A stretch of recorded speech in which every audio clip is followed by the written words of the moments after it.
wabarakatuh. Waalaikumsalam warahmatullahi wabarakatuh. Yang jawab salam saya tahun depan berangkat haji. Yang tidak menjawab salam saya cuma nganterin sampai bandara. Alhamdulillahi wa kafa. Wassalatu wassalam ala rasulil mustafa sayyidina wa habibina wa qurratu a'yunina sayyidina Muhammad. Semuanya Allahumma sholli sholatan kamilatan taman ala sayyidina Muhammadin allazi tanhalu bihil uqadu wa tanfariju bihil kurabu wa tuqda bihil hawaiju wa tunalu biradhaibu wa husnul khawatimi wa yustasqal ghamamu biwajhil karim wa ala alihi wa sahbihi fi kulli lamhatin wa nafasin bi'adati kulli ma'lumin. Allahumma salli ala Muhammad. Yang saya hormati, saya muliakan guru saya, ibunda saya, demi Allah sangat saya kagumi al-ustazah al-fadilah al-mukarramah Ustazah Nur Aini, pimpinan Majelis Ta'lim Jami'atul Mu'minat. Saya mendoakan dari hati terdalam kiranya Allah memanjangkan umur beliau, menjadikan beliau selalu dalam keadaan sehat walafiat. Bersama Abi, ayahanda tercinta, suami beliau Ustaz Iwan Suhendar, Allah selalu berikan kebahagiaan dunia akhirat. Juga yang saya hormati, saya muliakan Profesor Dr. Asep Saiful Muhtadi. Mudah-mudahan Bapak Prof selalu diberikan kesehatan oleh Allah, dijauhkan dari segala keburukan. Dan mobil khusus juga saya terima kasih kepada DKM Masjid Al-Jabbar, dalam hal ini Al-Fadil Ustaz Muhammad Yasir. Semoga beliau selalu dibahagiakan Allah dunia akhirat. Dan juga yang saya cintai, saya sayangi, saya kagumi ibu-ibu Majelis Jami'atul Mu'minat. Mana suaranya? Takbir. Ada hadir juga pimpinan Majelis Ta'lim tuan rumah di Bandung, Rumahku Syurgaku, Ustaz Zalinda, Bunda Linda. Masya Allah. Go hampura, hapunten rumah adamang. Saya baru dikasih tahu Ustaz Kasif kalau hampura itu kasar. Betul Pak Prof? Yang halus hapunten. Makanya hampunten saya tadi ngomong hampura. Alhamdulillah, saya baru tadi baca hadis sahih dari Nabi sallallahu alaihi wasallam. Nabi pernah bersabda, Ibu, ma'amila adamiyun amalan anja min azabillah min zikrillah. Kata Nabi sallallahu alaihi wasallam, tidak ada amalan yang dilakukan anak Adam yang lebih menyelamatkan dia dari azab Allah kecuali zikir kepada Allah.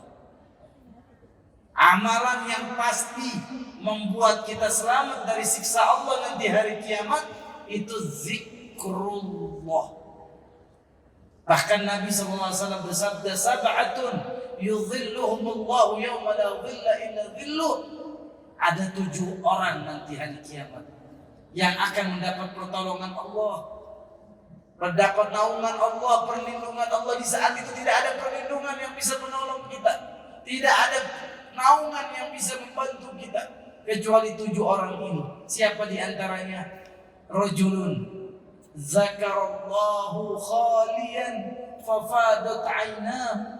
Seseorang yang waktu hidup di dunia dia selalu berzikir kepada Allah sambil air matanya berlinangan, mengingat kebesaran Allah, mengingat dosa-dosa maksiat yang pernah dia lakukan. Akhirnya dia meneteskan air mata, ya Allah, semuanya, ya Allah. Dia tangiskan air mata dengan menyebut nama Allah. Maka orang ini nanti hari kiamat akan diselamatkan, akan dibantu oleh Allah Azza wa Jalla dari kesusahan akhirat.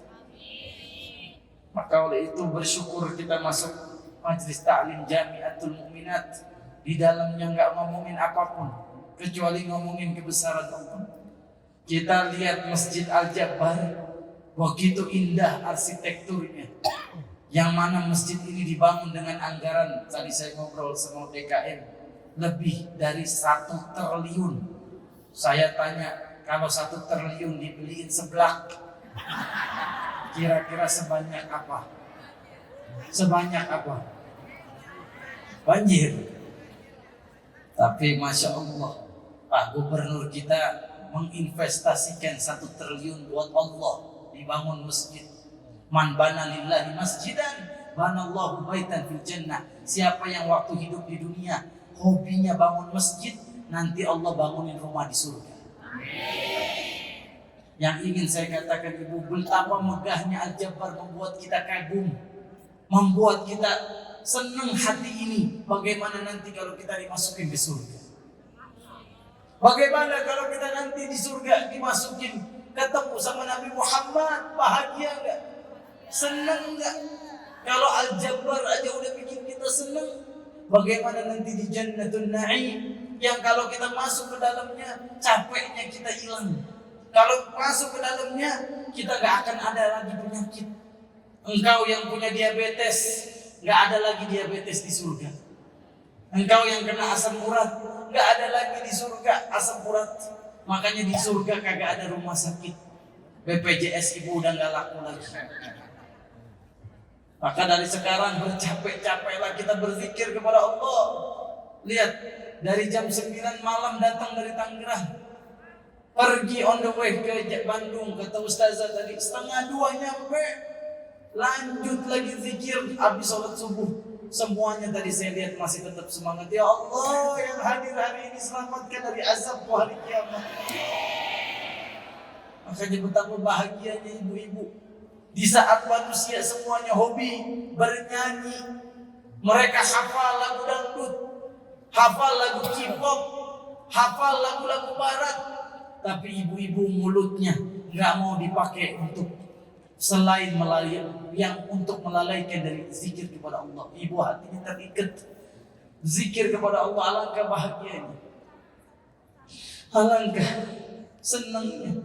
Maka oleh itu ibu yang saya muliakan, yang saya sangat sayangi, ayo ajak semua saudara-saudara kita berzikir kepada Allah. Nggak ada kebahagiaan kecuali dengan ingat kebesaran Allah. Tidak ada kebahagiaan kecuali ingat kepada nikmat Allah Subhanahu wa taala. Ala bi dzikrillah tatmainnul qulub. Hanya zikir yang bikin hati bahagia. Ibu mengingat suami, cinta mati suami, yang disebut nama suami gak bahagia. Saya cinta istri, walaupun secantik apapun saya sebut nama istri saya, gak bikin hati saya bahagia. Karena mereka semua punya aib, mereka punya kekurangan. Ingat anak, sebut nama anak terus, kita juga gak akan pernah bahagia. Anak punya aib, punya kekurangan. Tapi kalau nyebut Allah, mengingat kebesaran Allah, Allah tidak punya aib, Allah tidak punya kekurangan. Dialah satu-satunya zat yang maha sempurna. Makin disebut hati bahagia, makin banyak disebut hati makin tenang. Maka semuanya yuk, subhanallah walhamdulillah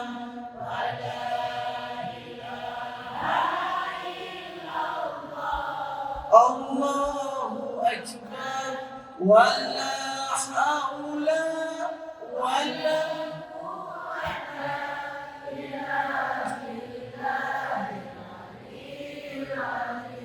Allah berjanji, Ibu, sehebat apapun dosa kita, sebanyak apapun maksiat kita, kalau sering zikir, dosa kita akan terkikis.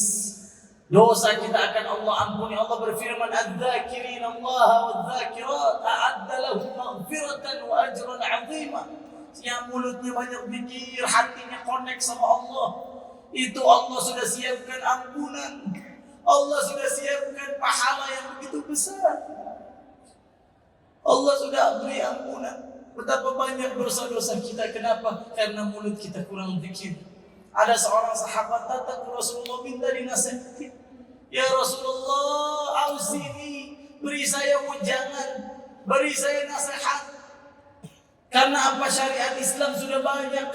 Ada salat, ada zakat, ada haji, ada puasa, banyak syariat Islam. Beri saya wasiat agar saya ringan menjalankan syariat Islam. Apa kata Rasulullah kepada sahabat ini? Wahai fulan, ta'al sini. Rasul nasihatin dia apa, ibu?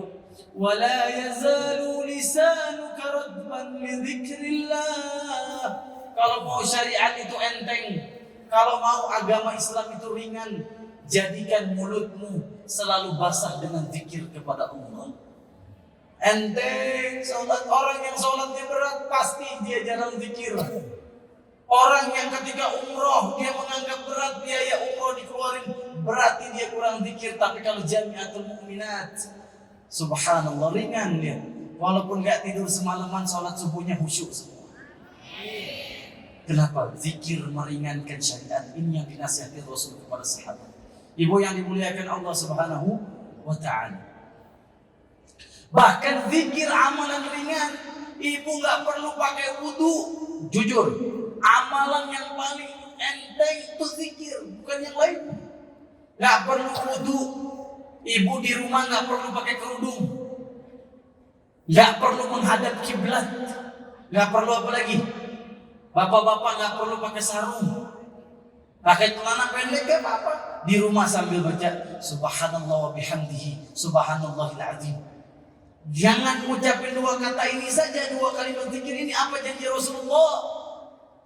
Kalimatani khafifatani fil lisan, tsakilatani fil mizan, habibatani ila rahman. Ada dua kalimat zikir enteng di mulut, kata Nabi.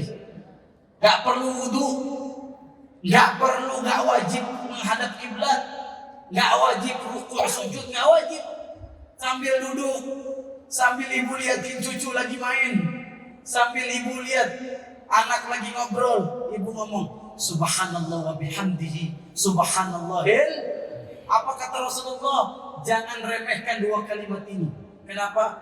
Dia berat di hadapan Allah, berat di timbangan akhirat. Dan dua kalimat ini bisa membuat Allah jatuh cinta sama kita. Mau Allah jatuh cinta sama kita? Mau Allah sayang sama kita? Semuanya subhanallah wa bihamdihi semuanya subhanallah wa bihamdihi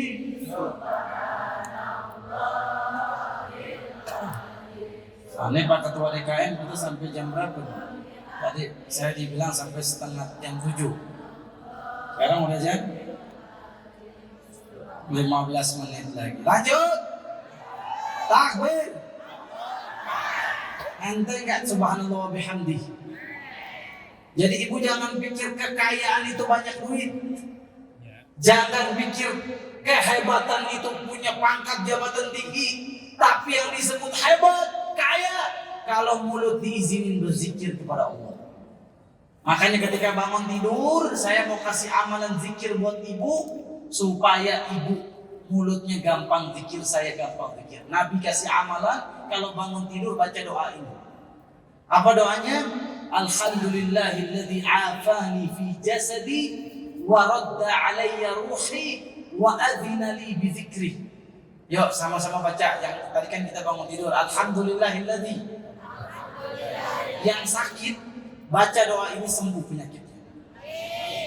Yang punya asam urat saya ketahuan, saya tahu nih yang kena asam urat. Dari cara duduknya udah 30 gaya. Minta ganti. Baca zikir ini, doa ini Pak. Ampun. Alhamdulillahilladzi, artinya ya Allah, aku bangun tidur dalam keadaan sehat, Engkau sehatkan saya ya Rabbana. Bayangkan ada orang bangun tidur kena stroke. Tapi Allah masih kasih kita bisa bergerak sekarang ya. Melangkahkan kaki ke Masjid Al-Jabbar yang indah ini. Segala puji milikmu ya Rabb. Engkau bangunkan saya dalam keadaan sehat. Ini. Yang kedua apa? Radda alayya ruhi. Engkau kembalikan ruh di badan saya. Ada orang tidur, besoknya nggak bangun lagi. Alias sudah diambil oleh malaikat Israel. Ruhnya diambil.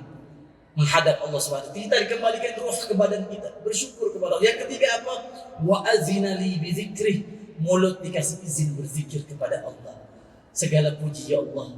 Betapa baiknya Engkau ya Allah. Betapa indah nikmat-Mu ya Rabbal Alamin. Engkau kasih saya bangun dalam keadaan sehat. Ruh saya balik ke badan. Dan dimudahkan untuk berzikir kepada Allah. Ibu baca doa ini setiap bangun tidur. Nanti mulutnya gampang berzikir. Amin. Amin. Terakhir, zikir apa yang paling afdol? Kan zikir banyak. Ada subhanallah bihamdihi, ada la ilaha illallah, la haula wa la quwata illa billah, hasbunallah wa ni'mal wakil, ni'mal maula wa ni'mal. Masih baca lagi zikirnya Nabi Yunus, la ilaha illa anta subhanaka inni kuntu. Dari semua zikir, apa yang paling utama? Saya mau ngasih tahu ibu bocoran. Jangan bilang siapa-siapa ya. Apa itu zikirnya yang paling afdol? Para ulama sepakat adalah istighfar. Karena banyak ayat Al-Quran Allah perintahkan para nabi beristighfar. Bahkan Nabi Muhammad disuruh istighfar sama Allah. Wa'lam annahu la ilaha illallah wastaghfir li dhanbik.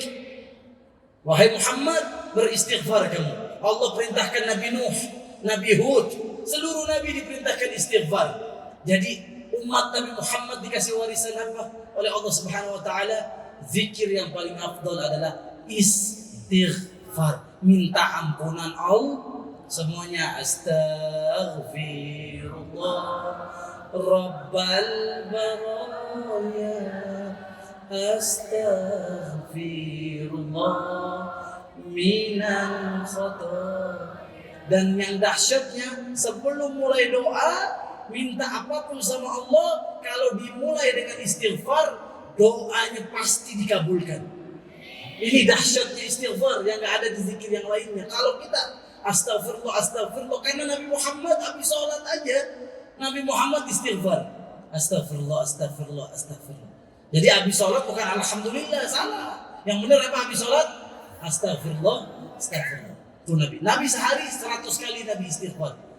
Wa innahu la yughanu ala qalbi. Wallahi inni la astaghfirullah fi kulli yawmi 100 marrah. Hati saya kalau lagi lalai, hati saya kalau lagi lupa, kata Nabi, saya selalu diilhamkan Allah, diberikan wahyu agar beristighfar mulut ini sehari 100 kali. Makanya kata Abu Hurairah, saya gak pernah lihat manusia yang lebih banyak istighfarnya daripada Nabi Muhammad. Nabi kemana-mana selalu istighfar, astagfirullah. Kedengaran sama sahabat. Jadi istighfar itu ibu boleh kencang-kencang, astagfirullah, astagfirullah. Kedengaran sama Abu Hurairah. Saya lihat Nabi Muhammad banyak istighfar. Terakhir, saya mau kasih kisah terakhir. Tolong kisah ini jadikan penyemangat kita, mulut jangan kering, istighfar. Kisah ini sahih. Kisah Imam Ahmad bin Hanbal dan tukang roti. Kisah siapa bu? Tukang roti sama Imam Ahmad. Dulu bu, orang-orang soleh hobinya pengen ketemu waliullah, pengen ketemu waliullah, ulama. Kalau ada orang soleh ahli zikir kayak gini bu, senangnya ketemu ulama. Tapi kalau zaman now yang lebih senang ketemu siapa? Ketemu pejabat, ketemu artis. Wah, kalau ada artis lewat, wah pengen minta foto. Kalau dulu enggak, ulama. Kenapa? Berkahnya dunia ini karena ilmu.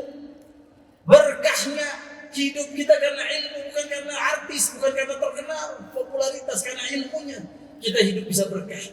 Ah, ini tukang roti punya cita-cita pengen ketemu Imam Ahmad bin Hanbal. Tukang roti dia nggak terkenal. Satu saat Imam Ahmad akhirnya lagi tidur, dia nggak tenang.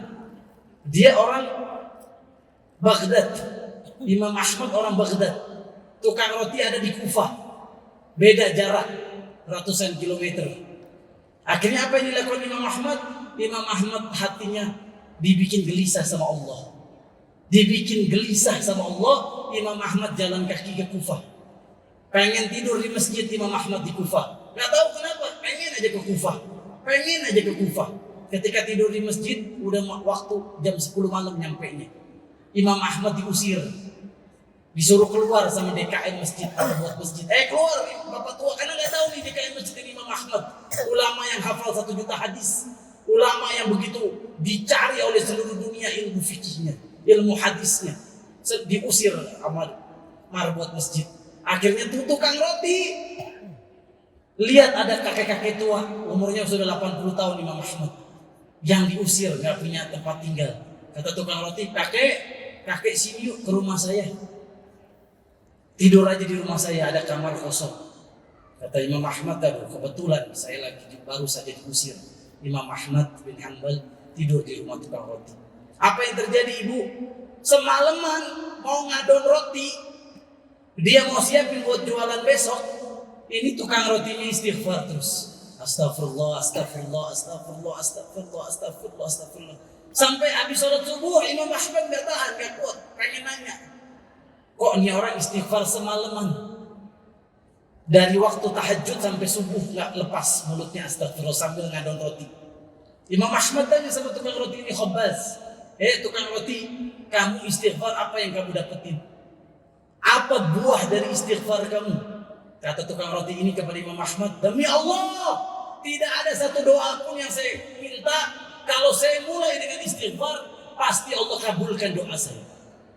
Tapi di antara sekian doa saya, baru satu yang belum dikabulkan. Imam Ahmad nanya, tukang roti, ini tukang roti gak tahu ini Imam Ahmad. Dulu gak ada foto, dulu gak ada TikTok, dulu gak ada Instagram. Ulama hanya namanya yang dikenal, orangnya gak tahu. Apa yang terjadi ibu? Kata Imam Ahmad bin Hanbal, apa doa yang belum dikabulkan Allah? Tukang roti ini ngomong, yang belum dikabulkan Allah, saya pengen ketemu ulama asal Baghdad, namanya Ahmad bin Hanbal. Saya pengen ketemu tuh yang hafal 1 juta hadis, ulama karismatik, ulama yang ikhlas berjuang di jalan Allah. Saya pengen ketemu dia. Imam Ahmad berlinangan air mata. Kata Imam Ahmad, gara-gara istighfar kamu, saya diusir sama marbot masjid. Gara-gara istighfar kamu, semalaman di Baghdad saya gak bisa tidur, kaki saya dipaksa untuk pergi ke Kufah. Sayalah Ahmad bin Hanbal. Tukang roti ini menangis berlinangan air mata. Dia peluk Imam Ahmad bin Hanbal. Ya Allah, inilah doa saya dikabulkan. Kenapa? Karena banyak istighfar. Semuanya astaghfirullah rabbal baraya, astaghfirullah minal khataya, astaghfirullah rabbal baraya,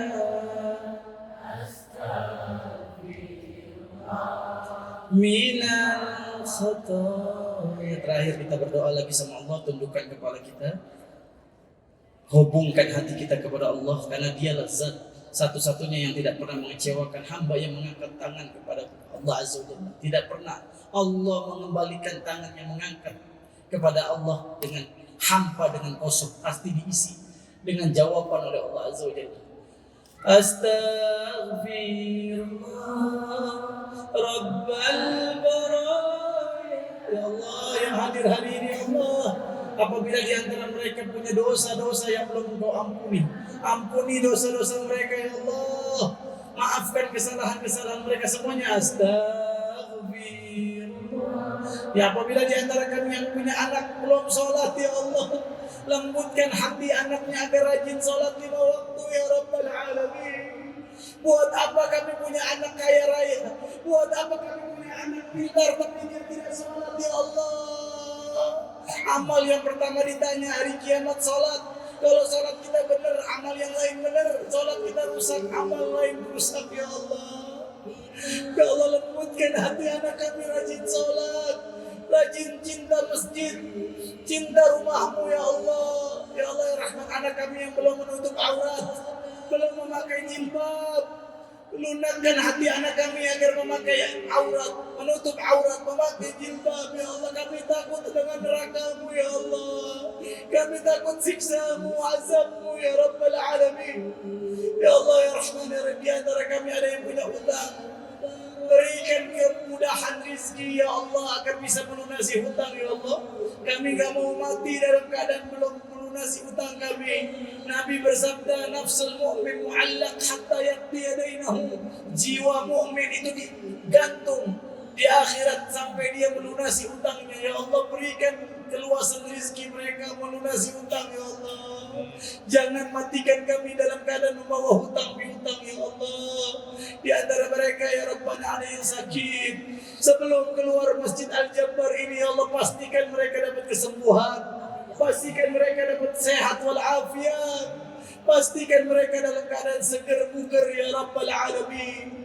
Panjangkan umur mereka dalam ibadah kepadamu, panjangkan umur mereka dalam taat dekat kepadamu ya Rabbal Alamin. Tidak ada nikmat yang lebih indah kecuali dekat kepadamu ya Allah. Kami sudah merasakan ya Allah, ketika dekat denganmu kami bahagia ya Rabbana. Ketika dekat denganmu hati kami menjadi tenang ya Allah. Ketika dekat denganmu lezat ibadah kami ya Allah. Astagfirullah. Orang tua kami yang di alam barzakh, di alam kubur, lapangkan kubur orang tua kami ya Allah. Jangan siksa azab orang tua kami di alam kuburnya ya Allah. Kami gak mau ya Allah, kami tidak mau mereka diazab. Kami sayang ayah kami sayang ibu kami, ringankan hisab. Ampuni dosa mereka ya Allah, sayangi mereka. Mereka begitu luar biasa menyayangi kami di waktu kami kecil.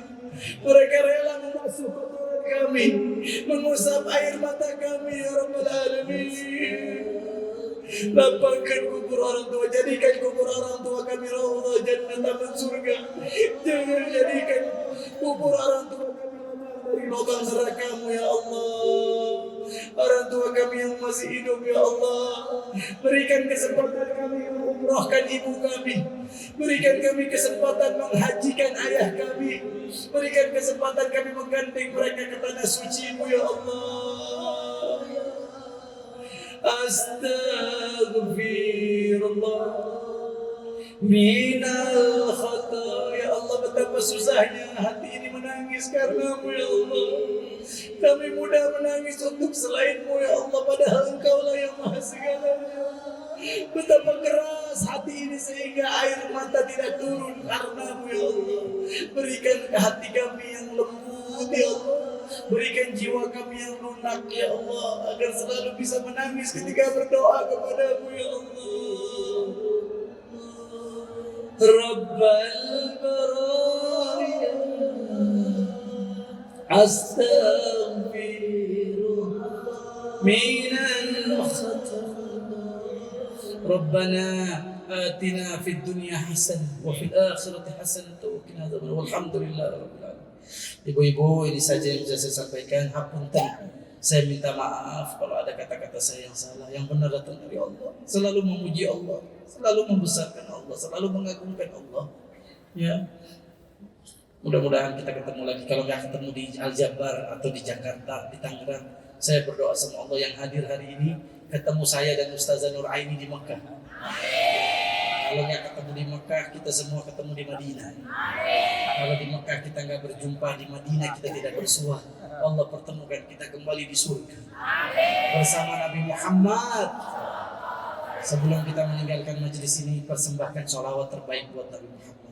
Sebelum keluar majelis ini, berikan sholawat terbaik buat Nabi Muhammad semuanya. Ya Nabi, salam alaika